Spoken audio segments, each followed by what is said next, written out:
Hello, I'm Dane, and this is Dan Explains. As a Catholic, I often get accused by Protestants of worshipping saints, or even necromancy, because I pray to saints. Protestants lean on verses in the Bible that describe Jesus as the only way to the Father, as the reason for excluding saints is unnecessary.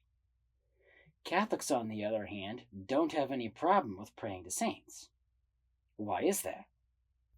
Let me explain mine.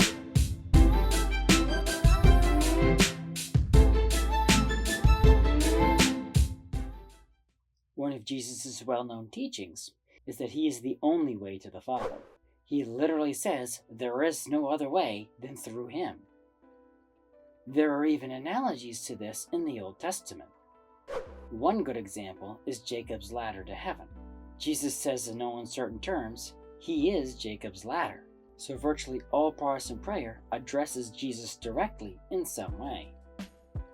Although, ironically, I have also heard a good few of them address God the Father directly. Catholics, on the other hand, have no problem praying to saints. This is because Catholics see praying to saints as exactly the same thing as asking a relative to pray for them. The idea that you can ask your friend down the street to pray for you without them getting in between you and talking to God through Jesus isn't foreign to most Protestants. And you know, it's always a plus if you can get a person you consider to be really holy to pray for you. Well, a saint is in heaven and has a direct connection to God. So, logic would dictate the prayer of a saint must be a pretty powerful thing. An important note here before I continue is how Catholic and Protestants understand the word pray is different. Protestants usually understand the word to mean talking to God, but Catholics understand it by its older meaning, which is to ask. Think of the phrase that's still in use today when you ask for more information. Pray tell. That is using the word by its older meaning. So Catholics see praying as asking. There are two things Protestants usually bring up at this point, which are the saints are dead, so they can't hear you to pray for you. And on top of that, the Bible says you aren't supposed to try to communicate with the dead anyway. These points ignore one thing, however, that kills both birds with the same stone. The saints aren't dead. They're alive because of Christ. When confronted by the Sadducees about the resurrection of the dead, in Matthew 22:31-2, Jesus himself said, "As for the resurrection of the dead, have you not read what was said to you by God? I am the God of Abraham, and the God of Isaac, and the God of Jacob." He is not the God of the dead, but of the living. So not only can they hear you if God wills it because they are alive, but because they are alive, you're not talking to the dead. Also, on the particular point of communicating with the dead in the Bible, what's condemned is using spirits or other forms of pagan divination. Praying to the saints presupposes God will make your prayer known to the saint, and not by the action of some spirit or demon.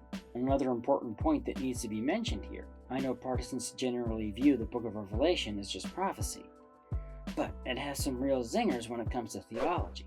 In Revelation 5:8, the prayers of the faithful are brought to the throne of God by angels and the 24 elders, aka saints, in heaven. Although a couple clarifications about this need to be pointed out for those who want to look it up. The passage says that elders in heaven bring bowls of incense, which are the prayers of the saints, to the throne of God. When the book of Revelation was written, the word saint had not yet developed the meaning it has today. At that time, saints were considered the faithful on earth. Slowly, the word's meaning changed over time to include those in heaven. And by the time the Roman persecution came to an end, it was pretty much used exclusively for people known to be in heaven. So the saints being alive and able to bring our prayers to God in heaven are both biblical. That means when Jesus said, "No one comes to the Father except through him," he obviously wasn't saying other people couldn't pray for you or assist you to come to him. That's what Catholics believe, and believe the saints are doing for us. Thank you for watching. If you like this video and other topics ranging from theology to science, please press the like button, subscribe to my channel, and ding the bell to get notified when I post new videos. Also, please support me on Patreon to get extra content and special perks. Link in the description. The more people support me, the more time I can dedicate to making videos like this one. So, until next time, have a great week.